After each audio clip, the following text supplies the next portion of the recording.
ಒಂದೇ ಒಂದ್ಸಲ ಇಮ್ಯಾಜಿನ್ ಮಾಡ್ಕೊಳ್ಳಿ, ರಾತ್ರಿ 2 ಗಂಟೆ ಆಗಿದೆ, ಬಾಡಿ ಫುಲ್ ಟಯರ್ಡ್ ಆಗಿದೆ, ನಿದ್ದೆ ಬರ್ತಿದೆ, ಆದರೆ ನಿಮ್ಮ ಬ್ರೈನ್ನಲ್ಲಿ ಬೇರೆದೇ ವಿಚಾರ ಓಡ್ತಾ ಇದೆ. ಅವನು ನನಗೆ ಯಾಕೆ ಹಂಗಂದ, ನನ್ನ ಫ್ಯೂಚರ್ ಮುಂದೆ ಹೇಗಿರುತ್ತೆ, ನಾನು ಲೈಫಲ್ಲಿ ಫೇಲ್ ಆಗ್ತೀನಾ ಪಾಸ್ ಆಗ್ತೀನಾ ಅಂತೆಲ್ಲ ವಿಚಾರಗಳು ಓಡ್ತಾನೆ ಇರುತ್ತೆ ಬಿಟ್ಟು ಬಿಡ್ದೇನೆ. ಈ ವಾಯ್ಸ್ ನಿಮ್ಮದೇ ಅಂತ ಅನ್ಕೊಂಡಿದ್ರೆ ಟ್ರಸ್ಟ್ ಮೀ, ನೀವು ಪ್ರಪಂಚದ ಅತಿ ದೊಡ್ಡ ಭ್ರಮೆ ಇಲ್ಯೂಷನ್ನಲ್ಲಿ ಬದುಕ್ತಿದ್ದೀರಾ. ನಿಮ್ಮನ್ನ ಮ್ಯಾನಿಪುಲೇಟ್ ಮಾಡ್ತಿರೋದು ಬೇರೆ ಯಾರೂ ಅಲ್ಲ, ಅದು ಸ್ವತಃ ನಿಮ್ಮ ಮೈಂಡ್. ಹಾಗಾದ್ರೆ ಆ ವಾಯ್ಸ್ ಯಾರದ್ದು, ಇದರಿಂದ ಹೊರಗೆ ಬರೋದು ಹೇಗೆ, ನಿಮ್ಮೊಳಗಿನ ಬೆಸ್ಟ್ ಪರ್ಸನ್ ಅನ್ನ ಹೊರಗೆ ತರೋದು ಹೇಗೆ, ಈ ಎಲ್ಲಾ ಪ್ರಶ್ನೆಗಳಿಗೆ ಈ ಎಪಿಸೋಡ್ನಲ್ಲಿ ಉತ್ತರ ಸಿಗುತ್ತೆ. ನಮಸ್ಕಾರ ಸ್ನೇಹಿತರೆ, ಡ್ರೀಮ್ ಓನ್ ಲ್ಯಾಬ್ಗೆ ನಿಮ್ಮೆಲ್ರಿಗೂ ಸ್ವಾಗತ ಸುಸ್ವಾಗತ. ನಮ್ಮ ಆಡಿಯನ್ಸ್ಗೆ ಬರೀ ಮೇಲಿನ ಮೋಟಿವೇಶನ್ ವರ್ಕ್ ಆಗಲ್ಲ ಅಂತ ನನಗೆ ಗೊತ್ತು. ನಾವು ಕಂಟಿನ್ಯೂಸ್ ಆಗಿ ಬೆಸ್ಟ್ ಬುಕ್ಸ್ಗಳ ಬಗ್ಗೆ ಅಂತೂ ಮಾತಾಡ್ತಾನೆ ಇದ್ದೀವಿ, ಆದರೆ ಈ ಸೀರೀಸ್ ಸ್ವಲ್ಪ ಡಿಫರೆಂಟ್ ಆಗಿರುತ್ತೆ. ರಿಯಲ್ ಲೈಫ್ ಪ್ರಾಬ್ಲಮ್ಸ್ಗೆ ನಮಗೆ ಡೆಪ್ತ್ ಬೇಕಾಗುತ್ತೆ, ಪ್ರಾಕ್ಟಿಕಲ್ ಆದ ಸೊಲ್ಯೂಷನ್ ಬೇಕಾಗುತ್ತೆ. ಅದಕ್ಕಾಗಿಯೇ ಇವತ್ತಿಂದ ನಾವು ಒಂದು ಹೊಸ ಲೈಫ್ ಚೇಂಜಿಂಗ್ ಜರ್ನಿಯನ್ನ ಶುರು ಮಾಡ್ತಾ ಇದ್ದೀವಿ. ನಾವು ಎಕಾರ್ಟ್ ಟೋಲೆ ಬರೆದಿರೋ one of the most powerful book the power of now ಆಧಾರಿತ 6 ಪಾರ್ಟ್ಸ್ ಮಾಸ್ಟರ್ ಕ್ಲಾಸ್ ಅನ್ನ ಸ್ಟಾರ್ಟ್ ಮಾಡ್ತಾ ಇದ್ದೀವಿ. ಇವತ್ತಿನ ಫಸ್ಟ್ ಎಪಿಸೋಡ್ ಈ ಕಂಪ್ಲೀಟ್ ಬುಕ್ನ ಬೇಸ್ ಅನ್ನ ನಿಮಗೆ ಹಾಕಿ ಕೊಡುತ್ತೆ. ಇವತ್ತಿನ ಟಾಪಿಕ್ ಕೇಳೋಕೆ ಸಿಂಪಲ್ ಅನಿಸ್ಬೋದು, ಬಟ್ ಇದು ನಿಮ್ಮೆಲ್ಲ ಪ್ರಾಬ್ಲಮ್ಸ್ನ ರೂಟ್ ಕಾಸ್ ಅನ್ನ ಕಿತ್ತು ಹಾಕುತ್ತೆ. ಇವತ್ತು ನಾವು ಓವರ್ ಥಿಂಕಿಂಗ್, ಕೀಳರಿಮೆ, ಹಾಗೆ ಯಾಕೋ ಮೂಡ್ ಅಪ್ಸೆಟ್ ಆಗ್ತಿದೆ, ನಾನೇ ವೇಸ್ಟ್ ಇರ್ಬೋದು ಅನ್ನೋ ಫೀಲಿಂಗ್ಸ್ ಇದೆಯಲ್ಲ, ಅದ್ರ ಬಗ್ಗೆ ಮಾತಾಡೋಣ. ಹಾಗೆ ಅದನ್ನ ಹೇಗೆ ಹೋಗ್ಸೋದು ಅನ್ನೋದ್ರ ಬಗ್ಗೆನೂ ಮಾತಾಡೋಣ. ಟೋಲೆ ತಮ್ಮ ಬುಕ್ಕಿನ ಫಸ್ಟ್ ಚಾಪ್ಟರ್ನಲ್ಲಿ ಒಂದು ಮೈಂಡ್ ಬ್ಲೋಯಿಂಗ್ ಮಾತು ಹೇಳ್ತಾರೆ. ನಿಮ್ಮ ದುಃಖಕ್ಕೆ ಮೇನ್ ರೀಸನ್ ಸಿಚುವೇಶನ್ಗಳಲ್ಲ, ಆ ಸಿಚುವೇಶನ್ ಬಗ್ಗೆ ನೀವು ಮಾಡ್ತಾ ಇರೋ ಓವರ್ ಥಿಂಕಿಂಗ್ ಅಂತ. ನೀವು ಪ್ರಾಬ್ಲಮ್ ಇಂದ ಸಫರ್ ಆಗ್ತಿಲ್ಲ, ಪ್ರಾಬ್ಲಮ್ ಬಗ್ಗೆ ಯೋಚನೆ ಮಾಡಿ ಸಫರ್ ಆಗ್ತಾ ಇದ್ದೀರಿ. ಬನ್ನಿ ಇದನ್ನ ಡಿಕೋಡ್ ಮಾಡೋಣ. ಎಕಾರ್ಟ್ ಟೋಲೆ ಒಂದು ಡೀಪ್ ಕ್ವಶನ್ ಕೇಳ್ತಾರೆ. ನೀವು ಓವರ್ ಥಿಂಕ್ ಮಾಡ್ತಿರುವಾಗ ನಿಮ್ಮೊಳಗೆ ಒಂದು ವಾಯ್ಸ್ ನಾನ್ ಸ್ಟಾಪ್ ಆಗಿ ಮಾತಾಡ್ತಾ ಇರುತ್ತೆ, ಹೌದಲ್ವಾ? ಯಾರೋ ಒಬ್ಬ ಕಾಮೆಂಟೇಟರ್ ಕೂತು ಇದು ಸರಿ ಹೋಗಲ್ಲ, ಅದು ತಪ್ಪಾಯ್ತು ಅಂತ ಹೇಳ್ತಾನೆ ಇರ್ತಾರೆ. ಟೋಲೆ ಹೇಳ್ತಾರೆ, ಆ ವಾಯ್ಸ್ ನೀವೇ ಅಂತ ಅನ್ಕೊಂಡಿದ್ರೆ ಹಾಗಾದ್ರೆ ಆ ವಾಯ್ಸ್ ಅನ್ನ ಕೇಳಿಸ್ಕೊಳ್ತಿರೋರು ಯಾರು? ಇದನ್ನ ಯಾವತ್ತಾದ್ರೂ ವಿಚಾರ ಮಾಡಿದ್ರ? ಇದೇ ಆ ರಿಯಲೈಸೇಷನ್.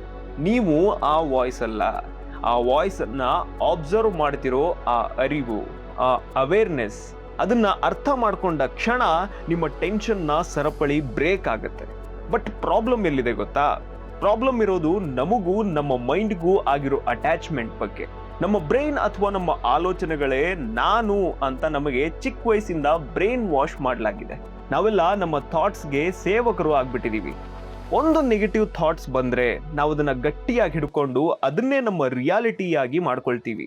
ಫಾರ್ ಎಕ್ಸಾಂಪಲ್, ನಿಮ್ಮ ಒಂದು ಪ್ರಾಜೆಕ್ಟ್ ಫೇಲ್ ಆಯಿತು ಅಥವಾ ಯಾವುದೋ ಒಂದು ಕೆಲಸ ಮಾಡಬೇಕು ಅಂತ ಅನ್ಕೊಂಡಿರ್ತೀರಿ, ಅದು ಫೇಲ್ ಆಯಿತು ಅಂತ ಅನ್ಕೊಳ್ಳಿ. ನಾನು ಯಾವುದಕ್ಕೂ ಲಾಯಕ್ಕಿಲ್ಲ ಅಂತ ಒಂದು ಥಾಟ್ ಬಂದ್ಬಿಡುತ್ತೆ. ನೀವು ತಕ್ಷಣ ಅದನ್ನ ಅಕ್ಸೆಪ್ಟ್ ಮಾಡ್ತೀರಾ, ಅಕ್ಷರಶಃ ಡಿಪ್ರೆಷನ್ಗೆ ಹೋಗೋಕೆ ಶುರು ಮಾಡ್ತೀರಾ. ಆದರೆ ಸತ್ಯ ಏನ್ ಗೊತ್ತಾ? ಆಲೋಚನೆ ಅನ್ನೋದು ಬ್ರೈನ್ನಲ್ಲಿ ಬರೋ ಜಸ್ಟ್ ಒಂದು ಮೋಡ ಇದ್ದಂಗೆ. ನೀವು ಆ ಪೂರ್ತಿ ಆಕಾಶದ ಥರ. ಮೋಡಗಳು ಬರ್ತಿರುತ್ತೆ ಹೋಗ್ತಿರುತ್ತೆ, ಆದರೆ ಆಕಾಶ ಅಲ್ಲೇ ಇರುತ್ತೆ. ರಿಮೆಂಬರ್, ನೀವು ನಿಮ್ಮ ಥಾಟ್ಸ್ ಅಲ್ಲ, ನೀವು ಅವುಗಳನ್ನು ನೋಡೋ ಅವೇರ್ನೆಸ್. ಇದನ್ನ ನೆನ್ಪಿಟ್ಕೊಳ್ಳಿ. ಈಗ ನಿಮಗೆ ಸ್ವಲ್ಪ ಕ್ಲಿಯಾರಿಟಿ ಬರೋದಕ್ಕೆ ಶುರುವಾಗಿರುತ್ತೆ ಅಲ್ವಾ?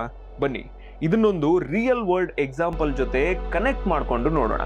ನಾವಿಲ್ಲಿ ಬರೀ ಥಿಯರಿ ಮಾತಾಡಲ್ಲ, ರಿಯಲ್ ವರ್ಲ್ಡ್ ಜೊತೆಗೆ ನಮ್ಮ ಕಾನ್ಸೆಪ್ಟ್ ಅನ್ನ ಕನೆಕ್ಟ್ ಮಾಡಿ ಅದನ್ನ ಅರ್ಥ ಮಾಡ್ಕೋತೀವಿ. ಒಬ್ಬ ಕಬೀರ್ ಬಗ್ಗೆ ಮಾತಾಡೋಣ. ಕಬೀರ್ 25 ವರ್ಷದ ಒಬ್ಬ ಬ್ರಿಲಿಯಂಟ್ ಹುಡುಗ. ಈ ವಿಡಿಯೋ ನೋಡ್ತಿರೋ ನಿಮ್ ತರಾನೇ. ಒಂದಿನ ಆಫೀಸ್ನಲ್ಲಿ ಬಾಸ್ ಇಡೀ ಟೀಮ್ ಮುಂದೆ ಅವನಿಗೆ ಬೈದ್ಬಿಟ್ರು. ಬಾಸ್ ಹೇಳಿದ್ದು ಇಷ್ಟೇ, ನಿಮ್ಮ ಪ್ರೆಸೆಂಟೇಷನ್ ನಲ್ಲಿ ಸ್ವಲ್ಪ ಡೇಟಾ ಮಿಸ್ ಆಗಿದೆ, ಅದನ್ನ ಒಂದ್ ಸ್ವಲ್ಪ ಕರೆಕ್ಷನ್ ಮಾಡ್ಕೊಳ್ಳಿ, ಇಲ್ಲಾಂದ್ರೆ ನಿಮಗೆ ತೊಂದರೆ ಆಗುತ್ತೆ ಅಂತ ಅಷ್ಟೇ.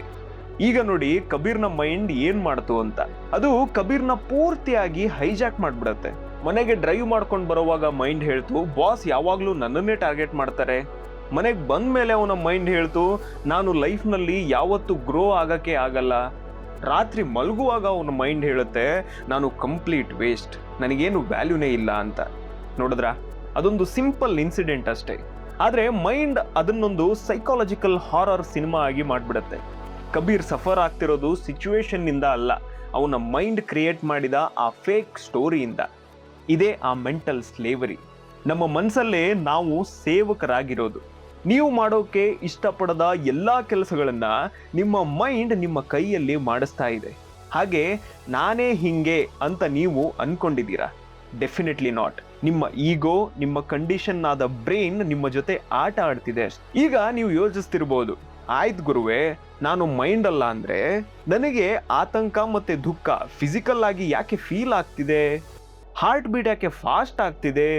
ಎದೆಯಲ್ಲಿ ಭಾರ ಯಾಕೆ ಅನ್ನಿಸ್ತಿದೆ ಅಂತೆಲ್ಲ ಪ್ರಶ್ನೆಗಳು ಬರ್ತಿರ್ಬೋದು. ಇದೇ ಎಕಾರ್ಟ್ ಟೋಲೆ ಬುಕ್ಕಿನ ಫಸ್ಟ್ ಚಾಪ್ಟರ್ನ ಅತಿ ದೊಡ್ಡ ಮೈಂಡ್ ಬ್ಲೋಯಿಂಗ್ ಪಾಯಿಂಟ್. ಇದನ್ನ ಕೇರ್ಫುಲ್ ಆಗಿ ಕೇಳಿ, ಮಿಸ್ ಮಾಡ್ಕೋಬೇಡಿ. ಎಮೋಷನ್ ಅನ್ನೋದು ನಿಮ್ಮ ಮೈಂಡ್ ಮಾಡ್ತಿರೋ ನಾಟಕಕ್ಕೆ ನಿಮ್ಮ ಬಾಡಿ ಕೊಡೋ ರಿಯಾಕ್ಷನ್ ಅಷ್ಟೇ. ನಿಮ್ಮ ಬಾಡಿಗೆ ನಿಜಕ್ಕೂ ಸುಳ್ಳಿಗೂ ವ್ಯತ್ಯಾಸನೇ ಗೊತ್ತಾಗಲ್ಲ. ಎಲ್ಲವೂ ಮುಗೀತು, ಲೈಫ್ ಬರ್ಬಾದ್ ಅಂತ ಒಂದು ಫೇಕ್ ಹಾರರ್ ಸ್ಟೋರಿನ ನಿಮ್ಮ ಬ್ರೈನ್ ಪ್ಲೇ ಮಾಡಿದ್ರೆ ನಿಮ್ಮ ಬಾಡಿ ಅದನ್ನ ರಿಯಲ್ ಡೇಂಜರ್ ಅಂತ ನಂಬುತ್ತೆ. ಬಾಡಿ ಜಸ್ಟ್ ಆ ಮೈಂಡ್ ಆಕ್ಟಿವಿಟಿನ ಕನ್ನಡಿ ತರ ರಿಫ್ಲೆಕ್ಟ್ ಮಾಡುತ್ತೆ ಅಷ್ಟೇ. ಆ ಆತಂಕ, ಆ ಎದೆ ನೋವು, ಆ ಚಡಪಡಿಕೆ ಅದು ನಿಮ್ಮ ಬಾಡಿಯ ವಾಯ್ಸ್ ಅಷ್ಟೇ. ನಿಮ್ಮ ಬ್ರೈನ್ ಕಂಟ್ರೋಲ್ ಕಳ್ಕೊಂಡಿದೆ ಅಂತ ಅದು ನಿಮಗೆ ವಾರ್ನ್ ಮಾಡ್ತಿದೆ. ಅಸ್ತಿತ್ವದಲ್ಲೇ ಇಲ್ಲದ ಒಂದು ಇಮ್ಯಾಜಿನರಿ ಪ್ರಾಬ್ಲಮ್ಗಾಗಿ ನಿಮ್ಮ ಬ್ರೈನ್ ಡೇಂಜರ್ ಡೇಂಜರ್ ಅಂತ ಕಿರಿಚ್ತಾ ಇದೆ ಅಷ್ಟೇ. ನೀವು ನನಗೆ ಸಿಟ್ಟು ಬರ್ತಿದೆ ಅಂತ ಹೇಳಿದಾಗ ನೀವು ತಪ್ಪು ಹೇಳ್ತಿದ್ದೀರಾ. ನೀವು ಸಿಟ್ಟಲ್ಲ. ಸಿಟ್ಟು ಅನ್ನೋದು ನಿಮ್ಮ ಬಾಡಿಯಲ್ಲಿ ಹರಿತಿರೋ ಒಂದು ಎಮೋಷನ್ ಮಾತ್ರ. ಯಾಕಂದ್ರೆ ನಿಮ್ಮ ಮೈಂಡ್ ಯಾವುದೋ ಹಳೆ ನೆಗೆಟಿವ್ ಮೆಮೊರಿನ ಹೋಲ್ಡ್ ಮಾಡಿ ಇಟ್ಕೊಂಡಿದೆ ಅಂತ ಅರ್ಥ. ಹಾಗಾದ್ರೆ ಈ ಲೂಪಿಂದ, ಈ ಮ್ಯಾಟ್ರಿಕ್ಸ್ ಇಂದ ಆಚೆ ಬರೋದು ಹೇಗೆ? ಈ ಓವರ್ ಥಿಂಕಿಂಗ್ ಅನ್ನ ಸ್ವಿಚ್ ಆಫ್ ಮಾಡೋದು ಹೇಗೆ? ಎಕಾರ್ಟ್ ಟೋಲೆ ಇದಕ್ಕೆ ಒಂದು ಸಿಂಪಲ್ ಹಾಗೆ ಪವರ್ಫುಲ್ ಸೊಲ್ಯೂಷನ್ ಅನ್ನ ಕೊಡ್ತಾರೆ. ಅದೇ ವಾಚಿಂಗ್ ದ ಥಿಂಕರ್. ಆಲೋಚನೆ ಮಾಡ್ತಿರೋ ಆ ಮೈಂಡ್ ಅನ್ನ ಸುಮ್ಮನೆ ಅಬ್ಸರ್ವ್ ಮಾಡೋದು.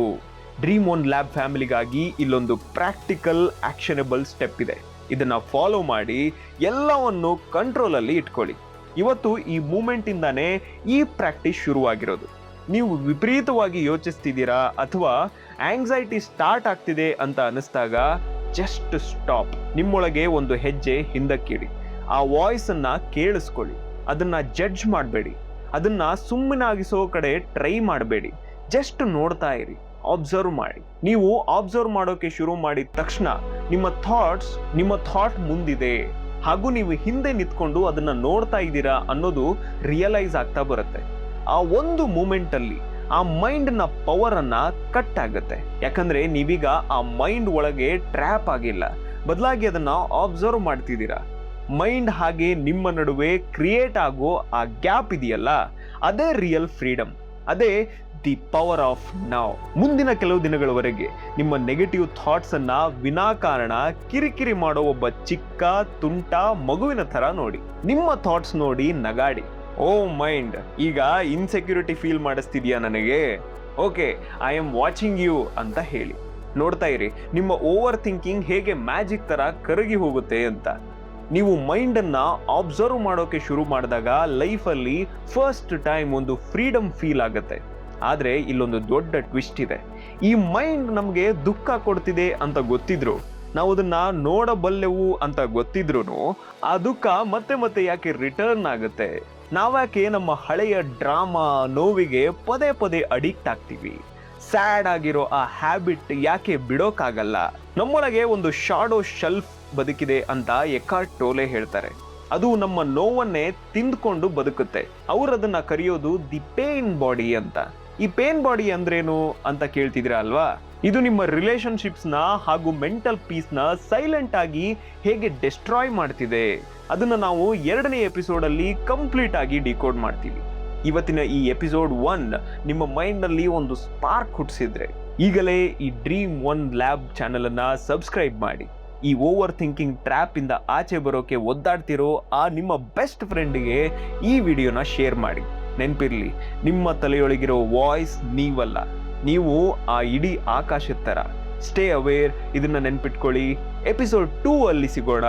Keep growing, keep watching. ನಮಸ್ಕಾರ, ನಾನು ಹೋಗಿ ಬರ್ತೀನಿ. Have a nice day.